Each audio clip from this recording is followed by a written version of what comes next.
Hello, আমি আবার এসে গেলাম দীপিকা মজুমদার দত্ত। আজকে তোমাদের কাছে কী নিয়ে বলো তো? এই যে পটল, গরমকাল মানে পটল ঝিঙে এইসবই তো। তা পটলের রান্না অনেক কিছু দেখেছো, আজকে একটা অন্য রান্না দেখাচ্ছি। কি বলো তো? এই পটল দিয়ে দুধ পটল করব, নিরামিষ দুধ পটল। সব সময় তো পেঁয়াজ রসুন দিয়ে নানা রকম রান্না করে খাওয়া হয়, আজকে না একটু নিরামিষ রান্না করি। তাহলে তোমরা দেখতে থাকো আমি কিভাবে কি করছি। দেখো, কড়াতে আমি সাদা তেল দিয়ে দিয়েছি, তেলটাও গরম হয়ে গেছে। এইবার আমি এতে এই যে পটলগুলো যে ধুয়ে রেখেছি কেটে, আর দেখো এইগুলো না মাঝখানে মাঝখানে আমি একটু কেটে কেটে দিয়েছি যাতে এর মধ্যে মশলা ঢোকে। আমি কিন্তু হলুদ ছাড়া পটলগুলো ভাজবো, হলুদ দিলে না তেলটা কালো হয়ে যায়, যার জন্য আমি হলুদ ছাড়া পটলগুলোকে ভাজবো। পটলগুলো দেখো বড় বড় লম্বা লম্বাই রয়েছে, গোটা গোটা। এতে তোমরা আলু দিলেও দিতে পারো, তবে আলুগুলো লম্বা লম্বা করেই পটলের মতো লম্বা করে সাইজ মতো করে কেটে নিয়ে, বেশি মোটা করবে না আবার বেশি পাতলাও করবে না। আমি দিই তোমার আলু দিচ্ছি না। এবার এটার মধ্যে আন্দাজ মতো নুন দিয়ে দেবো, আমি হলুদ দেবো না। তাহলে এই রান্নাটা আমি একটু সাদা সাদা করতে চাইছি, বুঝেছো? যেহেতু দুধ পটল নাম দিয়েছি, যার জন্য এটা আমি সাদা সাদা করবো। আর এটাকে এখন আমি এটা ভেজে নেবো লাল লাল করে, তবে আঁচটাকে কমিয়ে দিয়ে করবো। এতে কী হবে বলো তো, ভাজা হতে হতে আমার পটলগুলো সেদ্ধ হয়ে যাবে। একটু ঢাকা চাপা দিয়ে করবো আর একটু আঁচ কমিয়ে কমিয়ে করবো। এই যে আঁচটা কমিয়ে দিয়েছি, আর এই যে ঢাকা চাপা দিয়ে দিচ্ছি। ঢাকা চাপা দিয়ে দিয়ে করতে করতে আমার পটলটা এই ভাজতে ভাজতেই নরম হয়ে যাবে। এই ফাঁকে আমি আমার মশলাটা করে নিই। এই মশলাতে তোমার দেখো কাজু বাদাম আছে, কাঁচা লঙ্কা আছে, আদা আছে, আর পোস্ত আছে। এইটা আমি প্রথমে শুকনো গুঁড়িয়ে নেবো, তারপরে জল দিয়ে এটাকে, জল দেবো না যেহেতু দুধ পটল, একটু দুধ দিয়ে আমি এটাকে পেস্ট করে নেব। এই দেখো এটাকে আমি গুঁড়িয়ে নিয়েছি, একটু শুকনো গুঁড়িয়ে নিয়েছি। এইবার এটা আমি দুধ দিয়ে পেস্ট করে নেবো, একদম মিহি পেস্ট করে নেবো। একটু দুধ ঢেলে নিচ্ছি। এই যে জল না দিয়ে, আজকে আমি জল ধরবই না, জলের সাথে আমার আজকে কাটটি, আজকে আমি দুধ দিয়েই সব করবো। তাহলে এটা দুধ দিয়ে এবার পেস্ট করে নিই। এই দেখো পেস্টটা আমার হয়ে গেছে। এই যে এইবার আমি কড়াটা, ঢাকা চাপাটা খুলে কড়াইয়ে দেখি কেমন অবস্থা আছে পটলটা।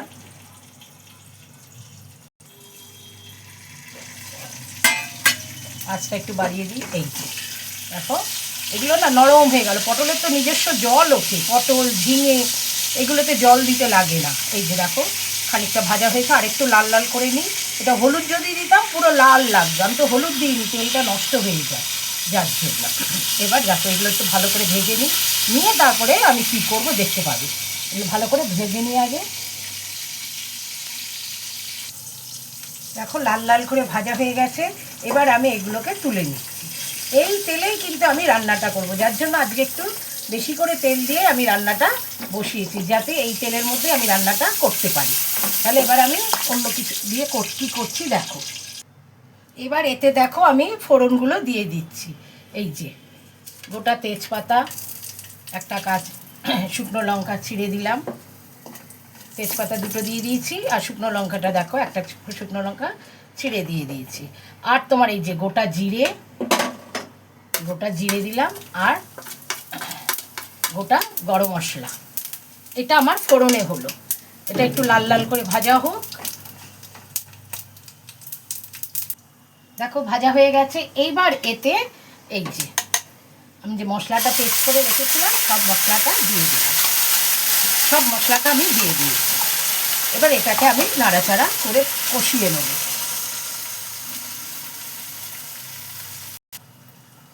দেখো এটা হচ্ছে। এইবার এটা আমি একটুখানি ধুয়ে দিয়ে দিলাম, সামান্য জল। এতে এবার আমি আন্দাজ মতো নুন দেবো, ওই যে আন্দাজ মতো নুন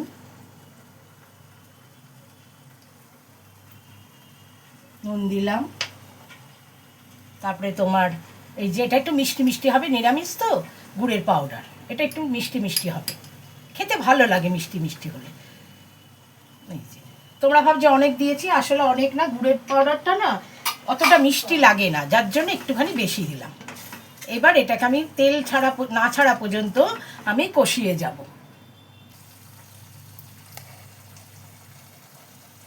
দেখো মশলাটা কষে গেছে। এবার আমি এতে এই যে পটলগুলো যে ভেজে রেখেছিলাম দিয়ে দেবো। এবার আমি পটলগুলো দিই, তোমরা বললাম আলু দিলে দিতে পারো, আমি আর আলু দিইনি।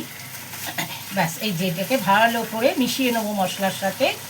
আর পটলগুলো কিন্তু মাঝখানে মাঝখানে একটু একটু করে কেটে দিও, তাহলে এই যে মশলা তেল ঝাল সব ভেতরটায় যাবে। তা নাহলে তো এমনিও দেখবে পটল কেমন জলা জলা খেতে না, একটু মশলাটা ঢুকলে ভালো লাগে, তাই একটু পটলগুলো একটু কেটে কেটে নেবে। এইবার এতে আমি কি দেবো, দুধ। যেহেতু আমি বলেছি এটা দুধ পটল, জলের বদলে দুধ দেবো, এটা দুধেই সেদ্ধ হবে। এটা যদিও আমার পটল আগেই সেদ্ধ হয়ে গেছে ভাজতে ভাজতে, আর এমনিও পটল নরম। এই যে আমি দুধ দিয়ে দিলাম, আর একটু দুধ লাগবে।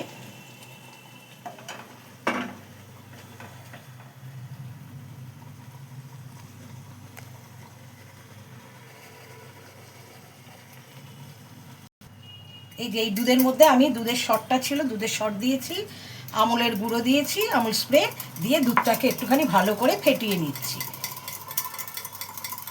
দুধ জাল দিলে তো শরটা পড়ে, শরটা দিলে না খেতে বেশি ভালো লাগে, বেশ ঘন ঘন তেলতেলা হবে। কারণ আমি তো ফ্রেশ ক্রিম দেবো না, যার জন্য আমি এটাই দিচ্ছি। তোমরা যদি দাও দিতে পারো। এইবার এর মধ্যে এটা আমি দিয়ে দিচ্ছি।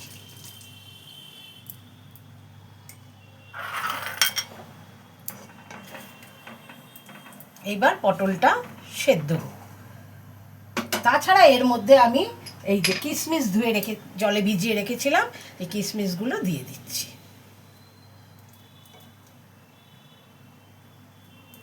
ব্যাস এবার আমি ঢাকা চাপা দিয়ে রাখবো, এটা হতে দিই। পটলটা তো আর একটু সেদ্ধ হবে, হতে দিই।